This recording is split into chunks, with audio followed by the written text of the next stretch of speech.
Hey there, having fun at tonight's party? I don't buy it. I think you're only saying that to be polite. You can deny it, but it seems pretty obvious to me.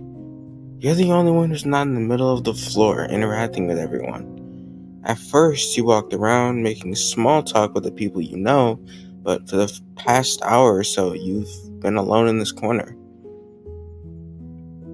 Yeah, I admit that I've been watching you. Come on, don't give me that look. I'm not some creepy stalker. It's just, when you arrived, I couldn't help but notice that you're the most attractive person in this room. Besides me, of course. You're rolling your eyes, but I can see that little corner of your mouth that's curving into a smile. Even though you're resisting it, there's a part of you that finds me charming. Don't worry, your secret is safe with me. Okay, fine. I'll quit being a tease. I'm Alex, by the way. It's nice to meet you. Am I enjoying festivities? The constant flow of food and alcohol has been good, but other than that, not really. This whole fancy black tie event isn't my thing. Just look at this glass of champagne I'm holding. Sure, the drink is tasty, but I don't think it's worth the hype. It probably costs more than a semester's worth of tuition, which is ridiculous to me. What the hell even is this? Are you serious? It's Dom Perignon? Holy shit. I knew Victoria Stevenson was filthy rich because we're here at her family's manor, but I didn't think she'd serve a bunch of college kids champagne that costs thousands of dollars per bottle. Now I kind of feel special. It's kind of her and all, but it still doesn't make me like these types of events. Oh, I prefer normal college parties. You know, the ones with mounds of junk food, plastic cups filled with cheap, horrible tasting beer, and rowdy crowds who have to scream over the music because it's so fucking loud. That's my typical Saturday night instead of, well, this. How to look like I belong at one of those parties? Well, I've done a good job at fooling you then. I'm usually never this put together. If you saw me on an average day around campus, you definitely change your mind. I haven't seen you around campus though. It's one of the larger ones, so I guess the chances of us running into each other are slim, especially if we have different majors. Mine is film. Yeah, it's super interesting, and it's been my passion for a long time. I picked up my first camera when I was 6 and haven't been able to put one down since. When I got older, I started making these silly home videos. I followed my family members around to capture their most embarrassing moments. They hated it, but I always got a kick out of it. Anyway, while I've been in school, I've explored different areas of filmmaking, like screenwriting, editing, sound and lighting, shooting footage, and of course, directing. Directing is my favorite part, hands down. Thanks for the well wishes. What are you studying? You're double majoring in biology and chemistry? Damn, that's impressive. No, it is impressive. Each one seems super difficult to study on its own, but put them together? Now that's a lot of work. I honestly don't know how you juggle it all. Whoa, back it up there. You're also writing an honors thesis, working in a research lab, and you're in the process of applying to a 6-year PhD program? No fucking way. You've got to be joking. You're giving me a death glare, so I'm gonna assume that means you're completely serious. My god, everything you just mentioned sounds like torture. Why the hell would you put yourself through all that? You do it because you love what you're studying? and you want to use your knowledge to make an impact on the world someday.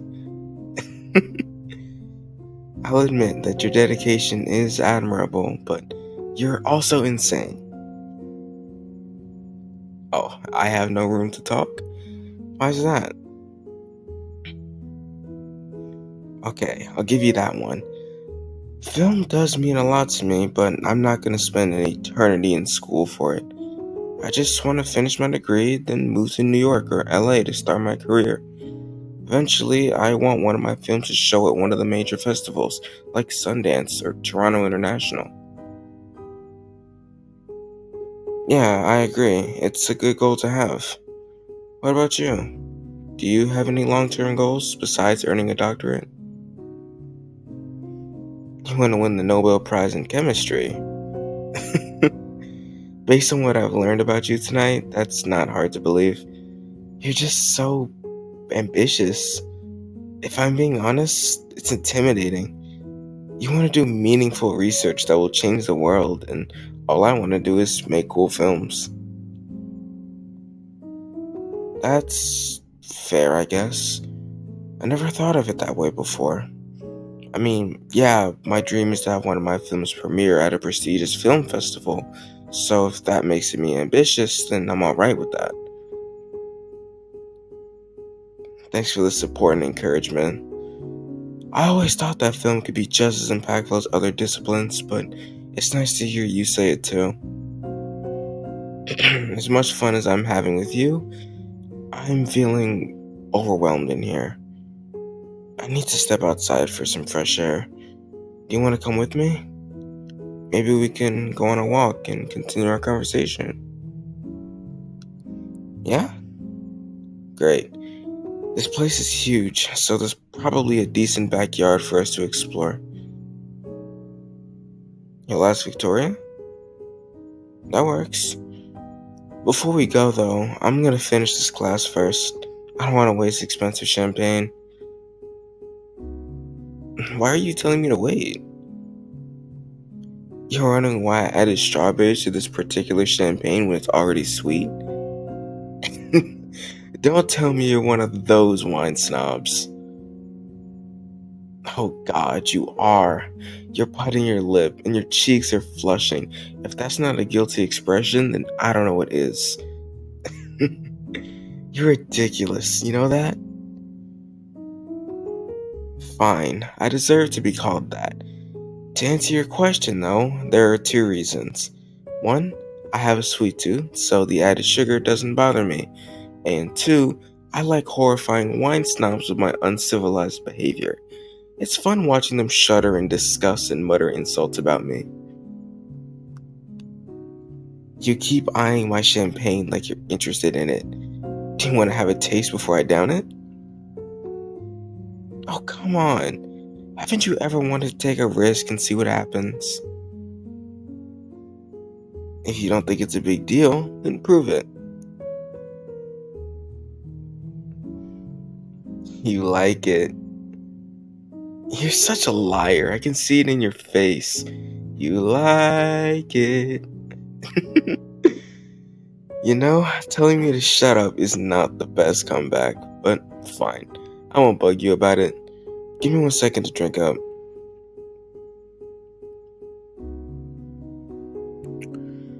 Okay, good to go. Yeah, I can grab your jacket while you talk to Victoria. Do you have your ticket for the coat check? Perfect. I'll meet you at the entrance to this banquet hall.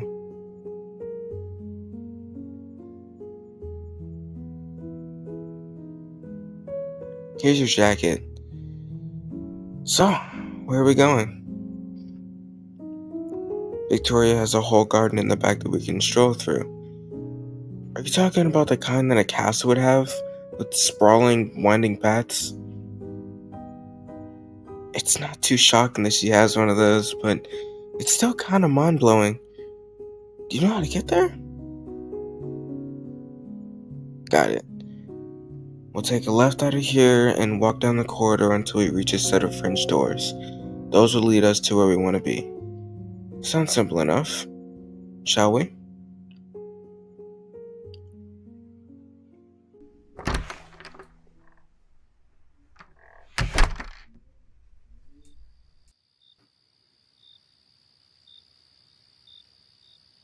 Are you cold? It's okay to admit it. It is pretty chilly out here, and the wind isn't helping. Your jacket is super lightweight, too. It won't keep you very warm in this weather. Here, my coat should help. No, I'm fine. I grew up in the snow and ice, so this doesn't bother me, really. Of course, anytime. Since I suggested that we take a walk to continue our conversation, we might as well, right? I'd like to learn more about you, so I'll start with an easy question. Do you have any pets? You have two tuxedo cats. Cute. And because you're such a nerd, I bet you named one cat after a biologist and the other after a chemist. I knew it. Which ones did you pick? Darwin and Marie Curie? Very nice. What are they like? They're both clever and mischievous, so they get into all sorts of trouble. That's how I feel about my German Shepherd, Boomer. Great dog, except when he's barking his head off at 6 in the morning because there's a damn squirrel in the yard. And if that wasn't bad enough, he makes me take him on a 3-mile run every day, no matter how good or bad the weather is. I almost slipped and broke my neck when we ran during a hailstorm once. I love him, but he drives me insane sometimes. Oh, I see how it is. You're taking over the questions now. Alright then, hit me with your best shot. You want to know about my family? Well, honestly, there's not much to tell.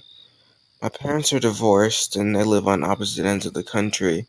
They remarried other people, so I also have step-parents. They're alright, I guess. I have two younger siblings. My brother's studying politics at a different university. My sister, on the other hand, wants to become an artist as soon as she's done with high school. The kid loves to paint and draw. She's crazy talented too. Every time I visit home, she's working on something new. Yeah, I really do care for her. We've always been close. That's nice that you also have a close relationship with your sister. Is she anything like you? She's a neurosurgeon? Well, yeah, I'm surprised. I thought she might share some of your nerdiness, but I didn't expect that. Fucking hell, your family's full of geniuses. Alright, my turn then. What's your favorite movie? Figured that you prefer books over movies? No, there's nothing wrong with that. You just seem like someone who loved books. Well, which one is it? I'm curious now. Your favorite book is Flowers of Algernon. I haven't heard of it. Is it about either biology or chemistry? There are some scientific parts to it, but that's not what it's mainly about. Hmm, alright. So, why that book? What's so special about it? After you finished reading it for the first time, you cried for 2 days. You've reread it 7 times since then, and you still shed tears. What about it affects you so much? The ending broke your heart, but it also taught you that humans shouldn't be measured only by their intelligence. What they should be measured by is their compassion and kindness for themselves and others. That's really moving, actually. Hey, are you okay? You don't need to apologize. It's understandable that certain things, like books, can make you emotional. If I'm being honest, my favorite movie does that to me. It's Eternal Sunshine of the Spotless Mind. I'll never get tired of that movie. Judging by the way you're furrowing your eyebrows, you have no idea what I'm talking about. I'm guessing you've never seen it? That's a shame. I think everyone should. at least once in their life. Nice try, but I'm not gonna spoil it for you. You'll just have to watch it and see what happens. I promise it'll take your breath away. Oh, I'm gonna hold you to that.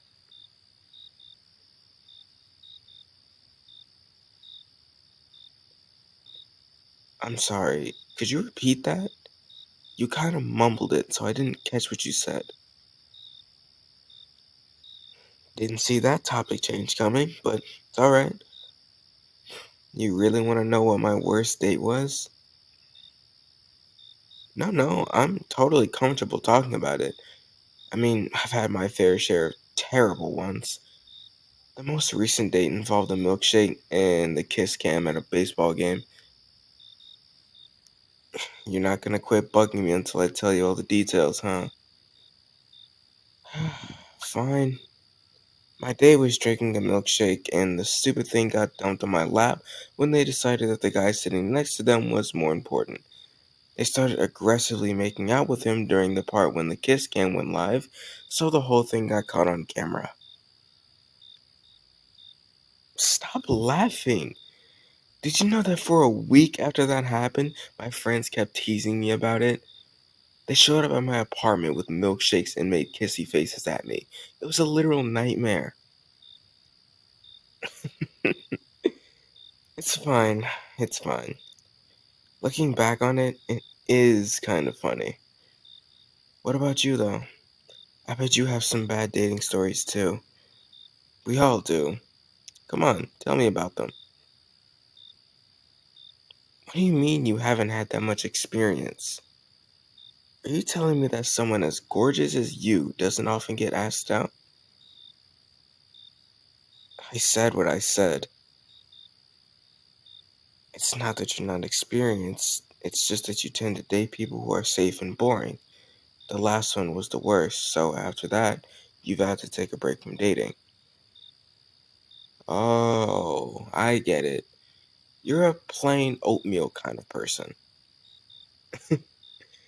Look, I know it sounds weird, but relationships and breakfast foods have more in common than you'd think. Every time I've compared them, it makes sense. Will you just let me explain? I promise I'll make it worth your while. Now that I have your full, undivided attention, here goes.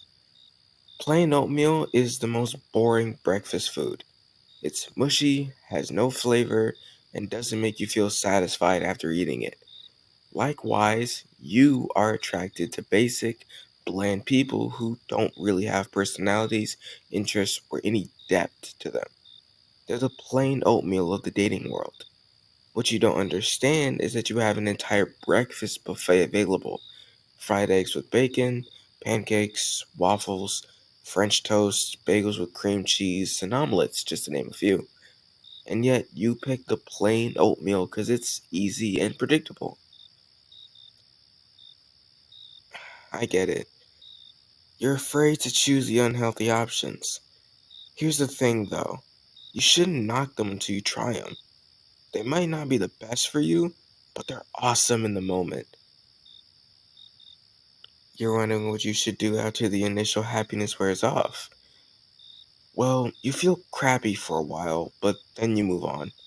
You try again and see what the next one has to offer. The point is, you keep going until you find the option that's good for you and makes you happy. It doesn't have to be this complex, difficult thing. People just make it more difficult than it needs to be. I know you love predictability, but you decided to come to this party. I say that was a bold move. Plus, you met me. I don't think you could have predicted that, or that we'd be taking this walk together. And despite your reservations about it, you even tried a sip of my champagne, which you liked.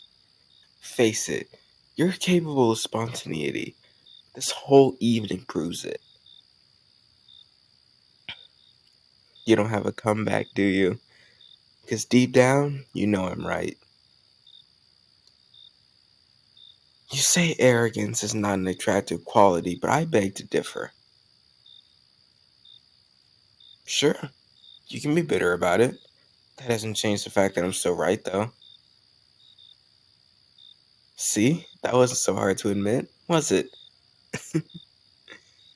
We haven't known each other that long, but I'm honored that you think I'm the worst. Hey, it looks like we've walked the entire length of the garden. Yeah, you're right. We should probably get going because it's midnight. God, I can't believe we've been talking for hours. It hardly feels like any time has passed. For what it's worth, I had a lot of fun with you. Good. I'm glad you did too. Good. I'm glad you did too. Maybe I'll see you around then? Yeah? Well, I'm looking forward to it. Yeah? Well, I'm looking forward to it. Nah, you don't have to give me my coat back. I don't know where your car is parked, but it might take you a while to get there. You'll freeze if you don't have my coat with you, so just keep it. Yeah, I'm sure. It looks better on you anyway.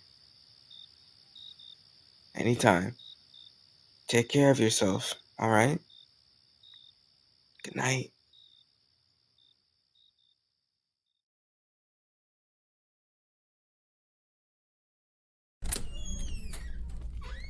Hi. Victoria told me you were in here. Sorry, I didn't mean to startle you. I should have known that you'd be hiding away in her personal library. This room is gigantic, and it's filled with your favorite things. Still can't believe that you'd rather read at a party, though.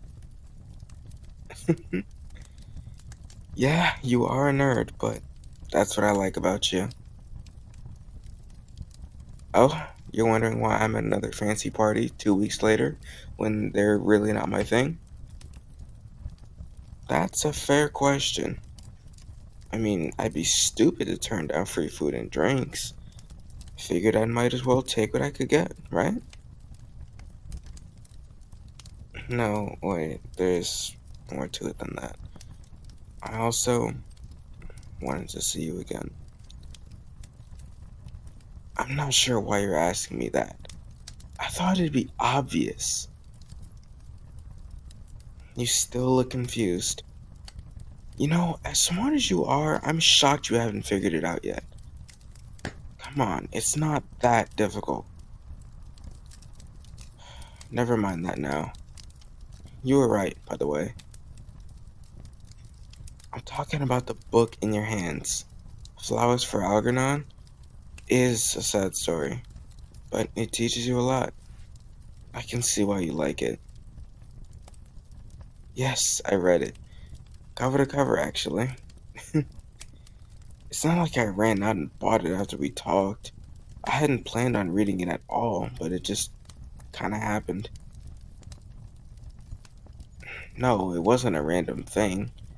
I went looking for it.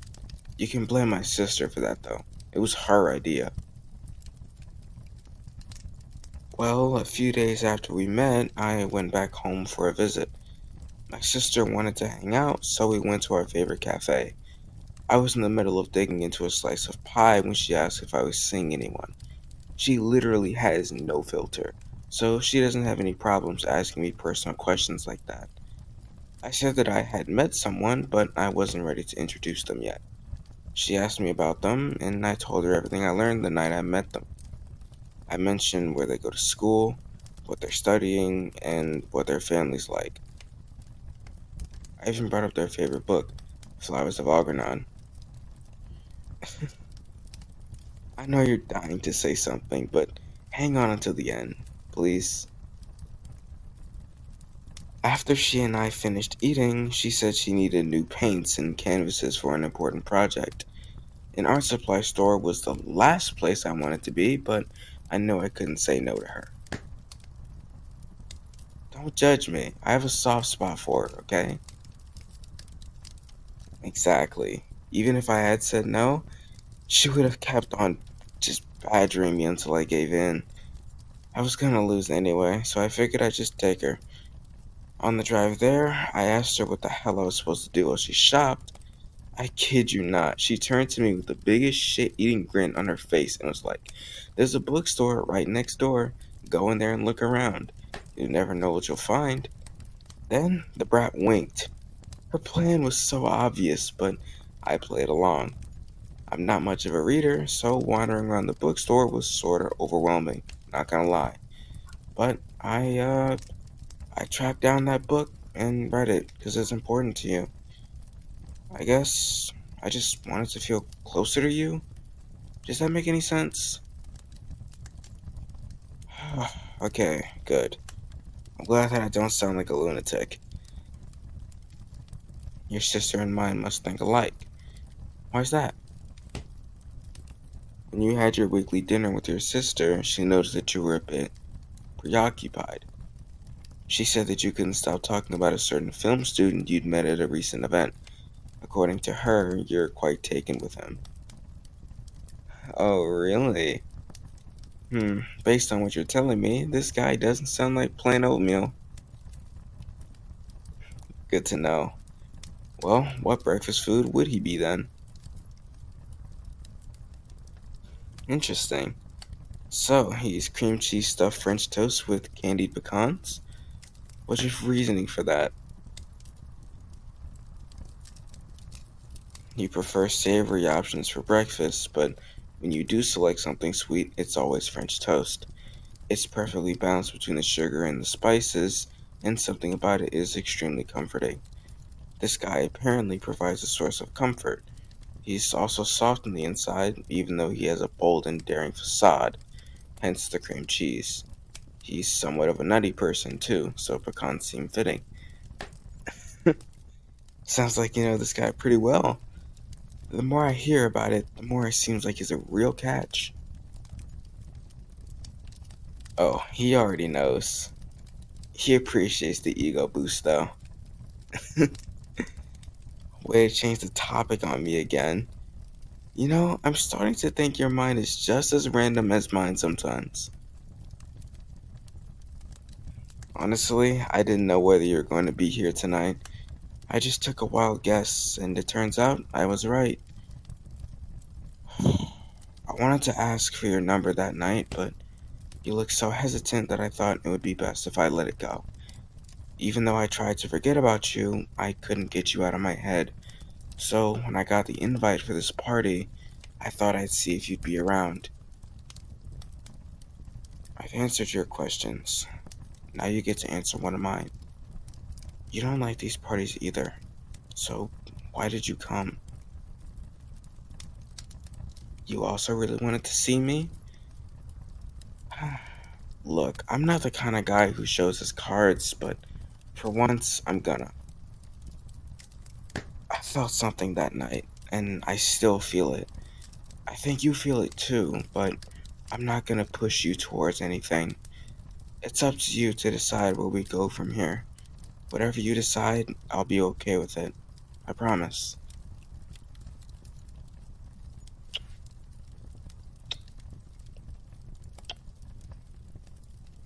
Yeah, I think I got the clarity that I needed. You taste like strawberries and champagne, which means you mixed those things on your own tonight. Dare I say that my rebellious nature is rubbing off on you? You're very stubborn. Don't worry, one day I'll get you to admit it.